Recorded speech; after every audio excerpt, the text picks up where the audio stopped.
বিসমিল্লাহির রহমানির রহিম। স্লোগান বন্ধ, স্লোগান বন্ধ, স্লোগান বন্ধ। বিসমিল্লাহির রহমানির রহিম। এই যে একটা বন্ধ, একটা আওয়াজ বন্ধ করো, বন্ধ করো, বন্ধ করো। আমার আজকে তামিমকে এখানে দেখে বলতে ইচ্ছা হচ্ছে, চট্টগ্রামের তরুণ সমাজ ছক্কা মেরে দিয়েছে।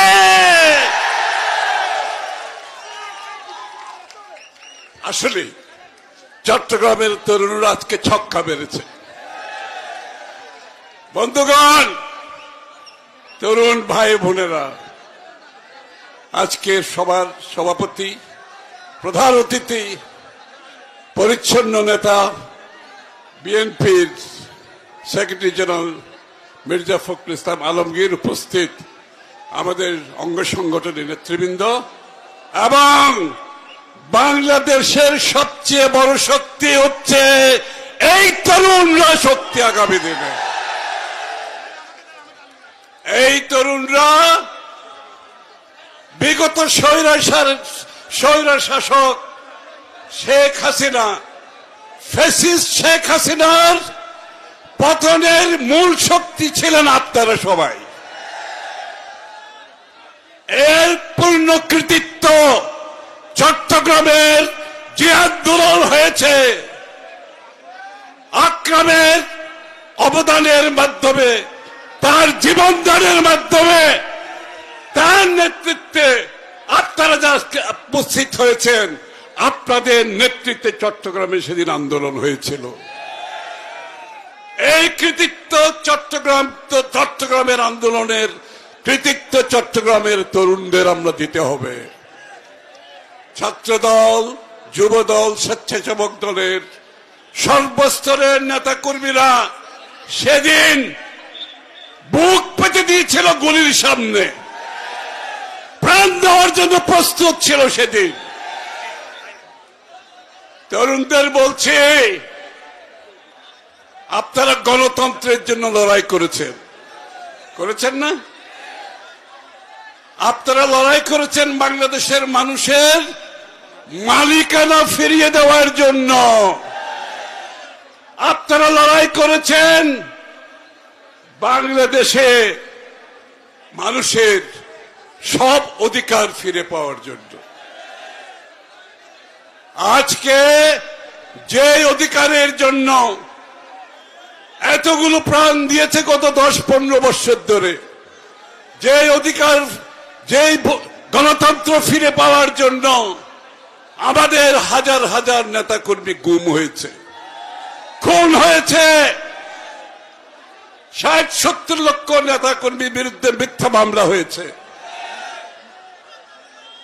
আমাদের নেতাকর্মীরা পুলিশের হেফাজতে মৃত্যুবরণ করেছে, জেলখানায় বিনা চিকিৎসায় মৃত্যুবরণ করেছে, বাড়ি থেকে পালিয়ে বেরিয়েছে, মাঠে ঘাটে ধান খেতে আপনারা থেকেছেন কষ্ট করে করে।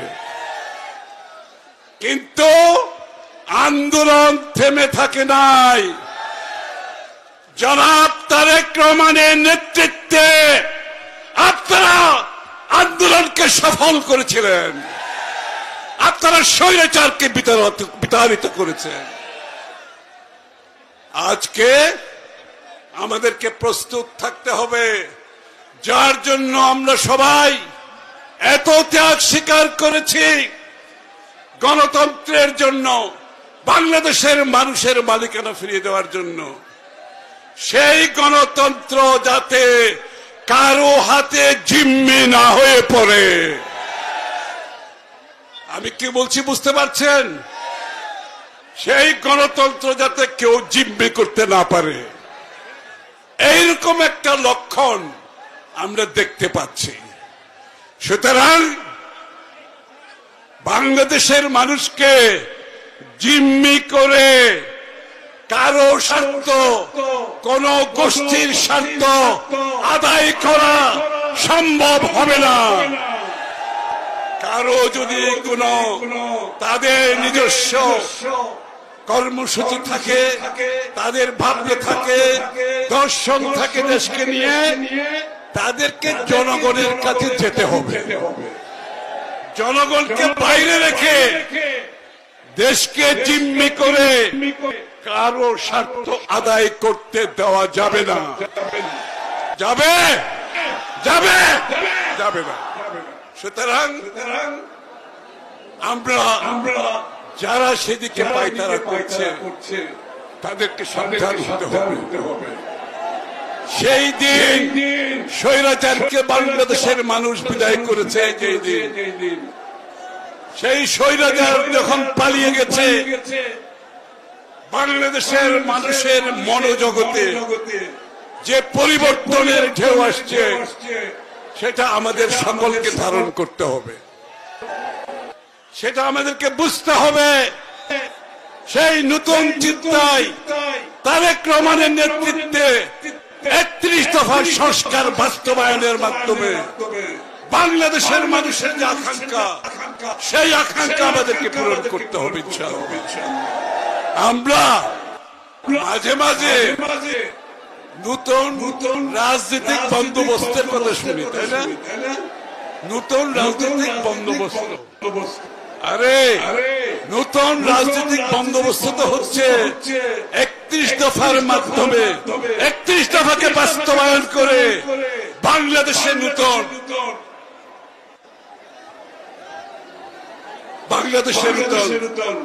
রাষ্ট্র ব্যবস্থা আপনার রাজনৈতিক সংস্কারের মাধ্যমে বিএনপি প্রতিষ্ঠা করবে। সেই ধারণা শেখ হাসিনা পালিয়ে যাওয়ার পরে আসে না।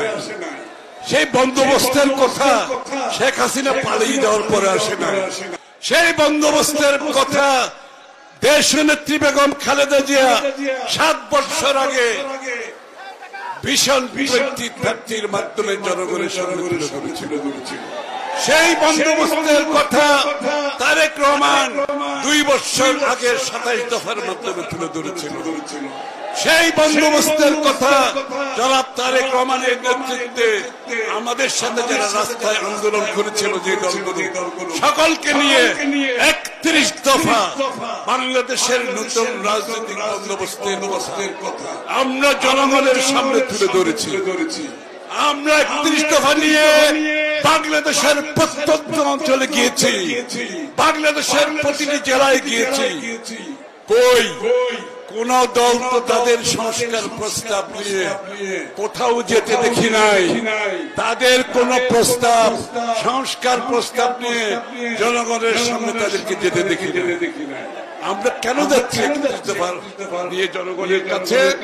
কারণ আগামী নির্বাচনে এই ৩১ দফার ভিত্তিতে আমরা জনগণের ম্যান্ডেট চাইব, এবং বাংলাদেশের জনগণ যদি আমাদেরকে ম্যান্ডেট দেয় ৩১ দফার মাধ্যমে বাংলাদেশের সংস্কারের মাধ্যমে নতুন রাজনৈতিক বন্দোবস্ত করার জন্য আগামী দিনে তারেক রহমান সাহেব ঘোষণা দিয়েছেন একটি জাতীয় সরকার হবে, যারা আমাদের সাথে রাস্তায় প্রাণ দিয়েছে, আমাদের সাথে জেলে গেছে, আমাদের সাথে গুম হয়েছে, খুন হয়েছে, আমাদের সাথে মিথ্যা মামলার শিকার হয়েছে, সবাইকে নিয়ে একটি জাতীয় সরকার গঠিত হবে, যেই সরকার সেই ৩১ দফা সংস্কার প্রস্তাব বাস্তবায়ন করবে। এখানে গোজামিলের কোন কথা নাই, একেবারে কথা দিনের আলোর মতো পরিষ্কার, তাই না? দিনের আলোর মতো পরিষ্কার। কেউ যদি না বুঝে থাকে তাকে বুঝানো যাবে না। কেউ যদি জেগে থেকে ঘুমের ভান করে তাকে বুঝানো যাবে? ৩১ দফার মধ্যে সবকিছু বলা আছে। সুতরাং আজকে চট্টগ্রাম তরুণেরা, যে লক্ষ তরুণেরা এখানে উপস্থিত হয়েছেন, আগামী দিনের গণতন্ত্রের পথে আমরা এগিয়ে যাচ্ছি, একটি সুষ্ঠু নির্বাচনের পথে নিয়ে যাচ্ছি। বাংলাদেশে নির্বাচনের হাওয়া বইতে শুরু করেছে। এই নির্বাচন কেউ বানচাল করতে পারবে না। আগামী দিনে ইনশাআল্লাহ তারেক রহমানের নেতৃত্বে দেশ নেত্রী বেগম জিয়ার ভালোবাসায় আগামী দিনে 31 দফা বাস্তবায়নের জন্য যে সরকার গঠন হবে সেখানে তারেক রহমানের নেতৃত্বে সেই সরকার আমাদের সেই প্রত্যাশা পূরণ করতে সক্ষম হবে। আপনাদের সকলকে চোখ কান খোলা রাখতে হবে, গণতন্ত্রের পথ কেউ যাতে রুদ্ধ করতে না পারে, গণতন্ত্রের পথ কেউ যাতে রুদ্ধ করতে না পারে। কোন ধরনের উস্কানির মাধ্যমে আপনারা কিন্তু উস্কানিতে ফা দেবেন, কোন ফাঁদে পা দেবেন না। আমরা কিন্তু শান্তিপূর্ণ ভাবে এগিয়ে যাব। তারেক রহমান সাহেবের ঘোষণা, আমাদেরকে সহনশীল হতে হবে। আমরা অপরের মতকে শ্রদ্ধা জানাবো, তাদের সাথে দ্বিমত পোষণ করেও শ্রদ্ধা জানাবো। আমরা বাংলাদেশে একটি নতুন রাজনীতি সংস্কৃতি সৃষ্টি করতে চাই। এই সংস্কৃতি হচ্ছে সকলের সাথে সহ অবস্থান, সহনশীল, সকলের প্রতি সম্মান, কিন্তু জাতীয় ঐক্য আমরা অক্ষুণ্ণ রাখতে হবে। এই জাতির ভবিষ্যৎ আগামী দিনে গণতান্ত্রিক শক্তির মাধ্যমে আমরা জনগণের কাছে যাব। আর বাইরে রেখে সবাইকে ধন্যবাদ।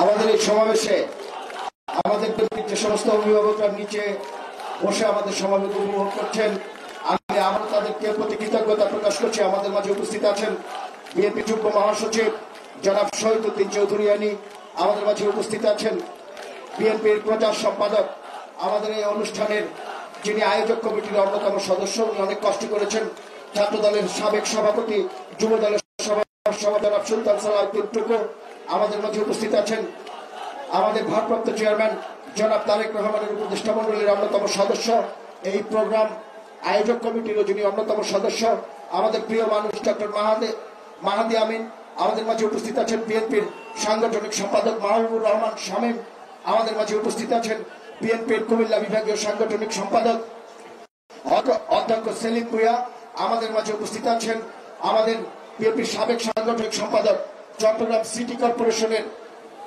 নির্বাচিত মেয়র, আমাদের আরেকজন প্রিয় মানুষ ডাক্তার শাহাদাত হোসেন, আমাদের মাঝে উপস্থিত আছেন বিএনপির সহ সাংগঠনিক সম্পাদক জনাব হারুনুর রশিদ, আমাদের মাঝে উপস্থিত আছেন বিএনপির আরেকজন সহ সাংগঠনিক সম্পাদক যিনি অনেকের মতোই আরো সবাই কষ্ট করেছেন, উনিও কষ্ট করেছেন, জনাব মীর মোহাম্মদ হেলাল উদ্দিন, ব্যারিস্টার মীর মোহাম্মদ হেলাল উদ্দিন, আমাদের মাঝে উপস্থিত